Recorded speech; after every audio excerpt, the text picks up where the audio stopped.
Hey, there's something called the IP dam dilemma. And before you call this an explicit podcast, let's define the IP dam dilemma. So, Katie, you and I have chatted in this article. I kind of said, look, are you cool with me putting this out there because it's going to identify what's a lot of people have already been talking about for a long time, which is that the USPTO is backlogged with 800,000 to 1.2 million dollars or some million patents. The Watchdog IP Watchdog website um, talks about that, but you have that coupled with innovation exploding and robotics and 3D printing and healthcare and everything's just exploding. But then you have this essentially dam that's blocking a lot of things. When you saw this article and you read it, and then we put it out as a press release today, but what were your thoughts about that? Yeah, it's interesting because it's a real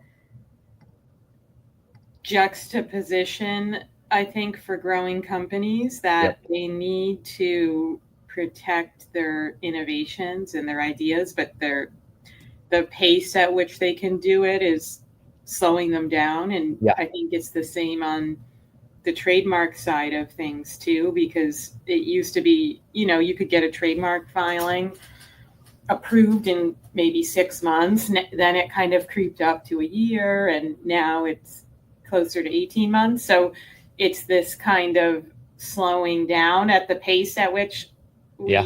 we're seeing this happen. And I think for entrepreneurs, that's a roadblock here. Yeah. It's like technology and innovation is increasing and IP protection is slowing down. The two don't seem to fit. And yet we need IP protection because a couple things in this article, we talk about several parties. Okay. We talk about the party of the startup. So you have a lot of experience over at, don't you speak at several universities that are, a lot of them are doing startups? I do a lot of pro bono work at advising startups that are forming at universities. Mm-mm. So think about this. We call it the cost of creativity. So there's several parties. Startups sometimes delay launching products thinking, oh, we don't have any protection around this, so we don't want to go public yet with our product or service. Investors sit on their hands because they're like, look, we're not going to throw millions at your innovation if you don't have any fence around it because our investment is vulnerable. Researchers, hesitate to share solutions. We know I did a quick Google search the other day on how many millions slash billion plus a drug costs to bring to Yeah, market, right? You're, right. you're not going to bring to market a drug that is very easy to reproduce. I've been taking these IP little courses, and they said that, I mean, this is your field, but once you have a drug, you can kind of like find out what the components are really quickly. So if you don't have a fence around that, that's a real liability, don't you think? Oh yeah, it's for in especially in the biotech industry, it's a gating issue where you're Mm. never going to get funding or be able to scale your company if you don't protect the asset from the beginning. Wow. Wow. And then inventors are sitting here realizing, you know what? There's AI systems and overseas competitors. We're not going to name any countries, but you all know there's certain countries that are stereotyped as we don't respect IP protection and we're just going to like steal all your stuff. So inventors are sitting there being like, look, I'm nervous. And so there's all this anxiety and fear and need, and you couple all that with this long expensive process, and I think we are in this moment that there has to be reinvention. Like a lot of people are saying that.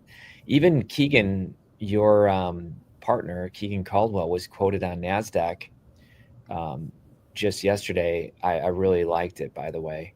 So shout out to Keegan's thing. But he was quoted saying, the Jack Dorsey debate that he had with Elon and the patent pledge, Keegan's take was that was just marketing, because Jack Dorsey's CTO would not be like, oh yeah, you can just go and create a competitive company, or Elon and their Tesla patent pledge.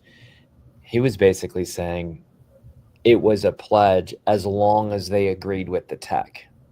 Right. Well, and it was a pledge that was focused on creating greater innovation. So it didn't allow commercialization, right? So I think that's an important piece here too, because it kind of plays into it. And that I think is important to note too, because again, that's, why patent protection is so important, because as long as you secure those assets, you can really dictate who can use it, how, and what that looks like. Yeah, totally. So it's like we all need IP protection. We're at the mercy of the USPTO. That's slower and expensive. Even my own chat with you would be pre-show. We have a patent, that second patent, that's in its normal rejection, but that's going to take more time. And then my trademark is, like you just said, we're going on 12 months, and we have to do, what do you call it, an appeal, or what do you call it? An office action. In office? And office action. And office action. So it's not easy when you're trying to focus on the company, grow it. And that's why I love Caldwell so much. Folks, I really recommend them. They understand that. They're like, look, this is our problem. This isn't your problem as the entrepreneur. So I'm glad you're taking up and freeing my mental space so I can grow the company. But Katie, do you think that this is the maybe instant IP moment, that it doesn't replace the USPTO? That's not the goal, but it's to basically say, look, while you're waiting, while you're not confident that you have some proof that's time-stamped, at least this is the first fast layer, so you can then keep going. Right. It can serve a purpose here, especially I think it plays into an entrepreneur's confidence level, right? Because if they know that they've taken a step to protect their IP, that I think makes everybody breathe a little bit easier, knowing, hey, it's not going to go get ripped off, or my competitor can't steal it, right? I think it really is an important thought on confidence here. I love it. So an entrepreneur, Dan Sullivan, very dear friend and coach, he basically tells me all the time, the number one thing an entrepreneur needs to protect is their confidence. So you're saying that the first fast layer of IP protection is that layer of confidence that keeps the entrepreneur at least moving, growing, building capital, pushing out marketing. That's right. Yeah. Yeah, because, if you don't, I work with companies all the time, and they've been innovating for years, and they haven't protected anything, right? And they know that they have to keep looking over their shoulder, because they know someone else could easily steal the IP or file IP and block them, right? So it kind of creates a lot of uncertainty and fear. Tough to sleep at night. Right, exactly. And so I think that's where any form of initial protection, it's going to give you confidence, knowing, okay, at least all of our proprietary information, what we can protect, we have it secured, and it's going to buy us time to figure out what we want to go do with it. I love it. I think that's so important. And this is, Katie, I was looking at the dates of instant IP. The very first time I spoke publicly on blockchain in general. It wasn't called Instant IP at all, but it was July 2021. So we're going on 4 years of me giving my first public, like, I think there's something here, and it was not baked out fully at all. But I just feel blessed that, I'm a faith person. So I think God connected us for a reason. But it's like, it took all those years to build this layer. And now, I mean, Doge, I'm not saying this is Doge for USPTO, but we are at this moment where, like, bureaucracy has to be reduced. Talk about the cost. If this backlog becomes 1.5 million patents or 5 years, like, what's the cost for America? Yeah. For innovation.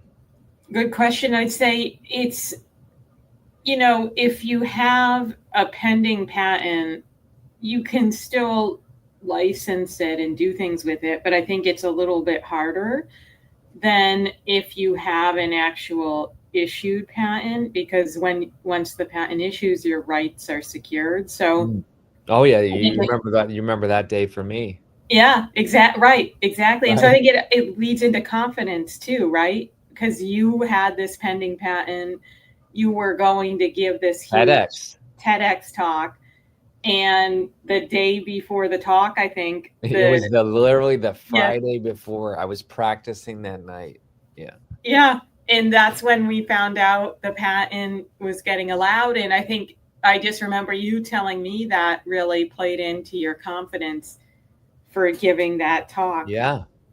I mean, who wants to sell their idea passionately and confidently, knowing that everyone has a smartphone and can be taking slides, recording your talk? I mean, when Sarah and I went to the blockchain conference in London, we literally had people coming up to us and, like, trying to get details of, well, tell us more, and that they're competitors. Mm-hmm. And it is unsettling to know that your idea is not having any fence around it.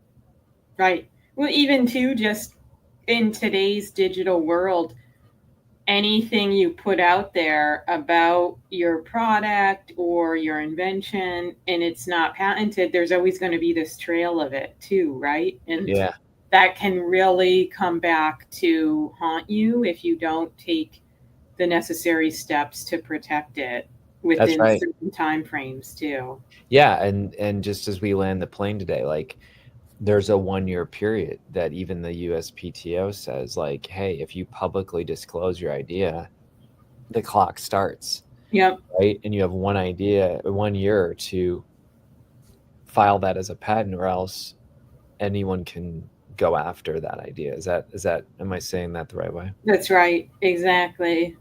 Wow. So folks, my goal, I mean, Katie, here's my big dream. My big dream is that the USPTO somehow partners with Instant IP and we create this amazing freedom for entrepreneurs where, while they're waiting for the big system, they at least have that first fast layer, which will then, I think, speed up the process too. Mm-hmm. Because it is on blockchain, it is an immutable timestamp. They don't have to debate when was this, the specimens right there that they can submit. So I think that, these next few 6 months, I think, are going to be really exciting. And I love the fact that you have all this expertise. You're on the front lines every day. I'm in my little laboratory trying to make it happen. I've heard that people have found these podcasts helpful. So I would encourage people, like, if you like this, share it. There are people who listen to every episode because we are talking about trends, but I would share it. I would, if you can, write a short little testimonial. We read every single one, and it helps get the word out. And Katie, we just secured a new guest, and we have guests coming that are going to be very exciting in the next few months too. Yeah, we have some exciting things lined up here. Awesome. So folks, don't get discouraged by the IP dam dilemma. understand it, but then work within it, and let's keep creating innovation. All right. Have a great day.